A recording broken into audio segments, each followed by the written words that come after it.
बिल्कुल एक टाइम पे ऐसा लग रहा था कि ये स्कोर कम है, लेकिन फीलिंग ये आ रही थी कि भाई जहां पर श्रीलंका का 20 साल का स्पिनर जो है वो इंडिया के बैटर्स को आउट कर सकता है, वहां पर कुलदीप यादव और जडेजा क्या तबाही मचाएंगे। और वही चीज आके जो कुलदीप यादव ने भी किया है और जडेजा ने भी किया और बिल्कुल जो है वो श्रीलंका की बैटिंग को एक्सपोज किया है और घर में जाके श्रीलंका को यह बताया कि भाई हम जहां पर भी आएंगे हम तुम्हें मार के ही जाएंगे। और आज क्या कमाल आप देखें, बैटिंग इंडिया की कोई अच्छी चल नहीं सकी है, ठीक है। एक जगह राहुल के अलावा रोहित के अलावा कोई स्कोर नहीं बना पाया। रोहित शर्मा बहुत अच्छा खेल रहे थे, 80 पर जो है वो इंडिया के पहला विकेट गिरा। उसके बाद ऐसा लगा कि कहीं थोड़ा टेस्ट मैच शुरू हो गया और जो है वो जो स्पिनर है उनका श्रीलंका का वलेलगा जो है उसने बहुत कमाल की बॉलिंग किया, 5 विकेट उसने लिए हैं और विकेट जो है स्पिनर के लिए बड़ी साजगार थी, ठीक है। और 213 जब जो है वो उन्होंने बना लिया इंडिया ने, तो बहुत सारे लोगों को ये लगने लगा कि इंडिया ये मैच हार गया और श्रीलंका नहीं छोड़ेगा, ठीक है, श्रीलंका चेस कर लेगा। मुझे इंस्टा पे आके मैसेज कर रहे थे कुछ लोग, तुम जो है इंडिया की बहुत तारीफें कर रहे होते हो, कोहली की तारीफें कर रहे होते हो, आज कहां मुंह छुपाओगे, आज इंडिया हार जाएगा। तो मैंने आके बताया भाई ये बैठा हुआ हूं मैं और आपको ये कह रहा हूं कि इंडिया वर्ल्ड क्लास बॉलिंग थी और है और रहेगी। आज उन्होंने साबित किया कि हम वर्ल्ड क्लास हैं, हम वो सो कॉल्ड वर्ल्ड क्लास नहीं है जो सिर्फ वर्ल्ड क्लास होने के दावे करते हैं, लेकिन जब थोड़ी सी बड़ी टीम सामने आती है, मार पड़ने वाले की बारी आती है, तो कोई इंजर्ड हो जाता है और किसी की जो है वो कुछ गुम जाता है, हम वैसे बॉलर नहीं है। वो आज उन्होंने बता दिया और क्या लाजवाब किस्म की जो बॉलिंग की है। और यार एशिया कप जैसे इवेंट में 213 स्कोर, श्रीलंका जैसी टीम जो कि एशिया की चैंपियन है लास्ट, उसके सामने डिफेंड करना बच्चों का खेल नहीं होता है और ये काम कोई कोई कर सकता है और इंडिया ने ये करके दिखाया है। इंडिया ने नमस्कार दोस्तों, स्वागत है आपका हमारे चैनल पर। कल हुए इंडिया और श्रीलंका के मैच में श्रीलंका को इंडिया ने एक रोमांचक मैच में हरा दिया है, पर पाकिस्तान की मीडिया और वहाँ के लोग इंडिया की जीत की दुआई कर रहे थे, क्योंकि अगर श्रीलंका जीत जाती तो श्रीलंका के फाइनल में पहुँचने के चांस ज़्यादा हो जाते। पर इंडिया के जीतने के बाद एक बार उन्हें फिर से राहत मिली है और इंडिया वर्सेस पाकिस्तान के मैच अब सेमीफाइनल सा हो गया है, क्योंकि वह मैच जो जीतेगा वह इंडिया के साथ फाइनल खेलेगा। तो चलिए देखते हैं पाकिस्तानी मीडिया के लोगों की राय। जय हिंद, जय Bharat. But Sri Lanka, well done, क्या effort थी। और in India again, well, good job, man. I mean, like they really fought and they really battled their heart out here today. I mean, like it was amazing to see, and every single fast bowler. I mean, Hardik se le lein, Kuldeep se le lein, Jasprit se le lein, Siraj se le lein, Jadeja, what a useful cricketer he is, man. Look at that. No wonder why he's in the team, because he's a fighter. He is either he's bowling, if he's not bowling, then he's playing his part in the fielding. Either if he's not bowling, he's playing the part in batting. So this is what makes a team that everybody is happy with each other. And Rohit Sharma and the company, though they were down and about, और पकड़ लिया उनको, श्रीलंका ने पकड़ लिया, लेकिन फिर भी उन्होंने क्या किया? They fought.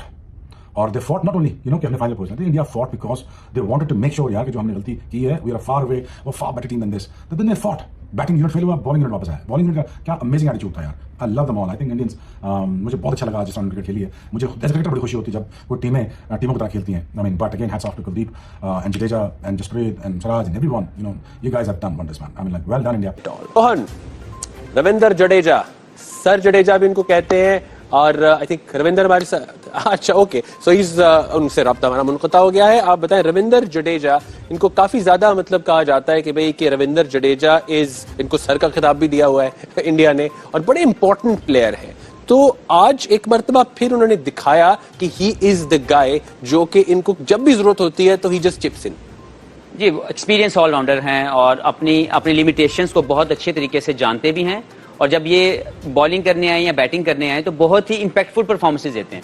टेस्ट के अंदर, वनडे के अंदर, T20 के अंदर, तीनों फॉर्मेट के अंदर इनका जो रोल है वो बड़ा ही शानदार रहा है इंडिया के लिए। इंडिया की कामयाबी में बड़ा अहम रोल प्ले किया।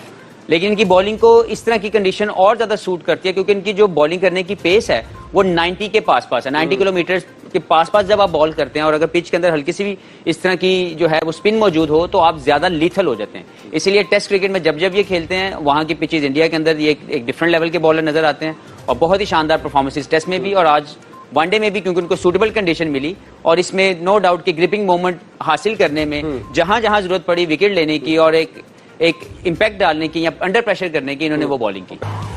कुलदीप यादव, रोहन, एक मर्तबा फिर बहुत ज्यादा इम्प्रेसिव रहे। हफीज, कितने आप इम्प्रेस हुए आज कुलदीप से? जी, मैं सबसे पहले तो इनके कमबैक पे मैं समझता हूँ कि ये एक सबके लिए एक मिसाल बन के सामने आए हैं कि जब आप अच्छा करते हैं और जब आप नहीं कर पाते तो उसके बाद आपको बिल्कुल डिसअपॉइंटमेंट ऐसी नहीं होनी चाहिए कि आप वापस आने के राइट वे में मेहनत ना करें। जब ये बाहर हुए तो इनके इश्यूज थे टेक्निकल, जिसकी वजह से इनका रिदम जो है वो बेहतर नहीं हो पा रहा था। He went through a process जहां पे इन्होंने रियलाइज किया कि he has to work technically right. तो उन्होंने जो अभी तक हमने इनकी जितनी जर्नी हमने देखी और सुनी कि ये वापस आकर उन्होंने अपनी टेक्निक और टैक्टिक्स के ऊपर काम किया और मैं समझता हूँ कि सबसे ज्यादा अच्छा काम जो उनकी मैनेजमेंट ने किया कि उनको एक ऐसा बॉलर चाहिए था बड़े टूर्नामेंट के लिए, स्पेशली वर्ल्ड कप के लिए, जो एक थ्रेट हो दूसरी बैटिंग लाइनअप के लिए। किसी भी अपोजिशन को जब आप एक ऐसा बॉलर लेके आते हैं जो थोड़ा सा अनऑर्थोडॉक्स हो, तो वो मुश्किल होता है, वो एक सरप्राइज पैकेज के तौर पर आता है।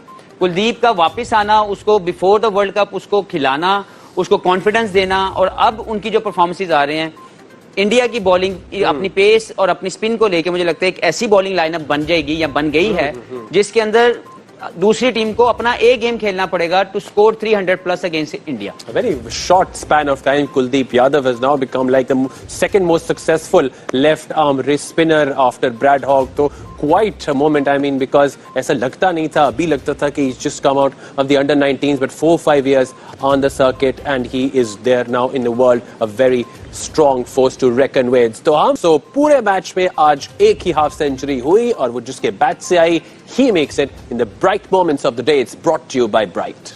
India, a very strong platform to what they, of course, in the end made 214.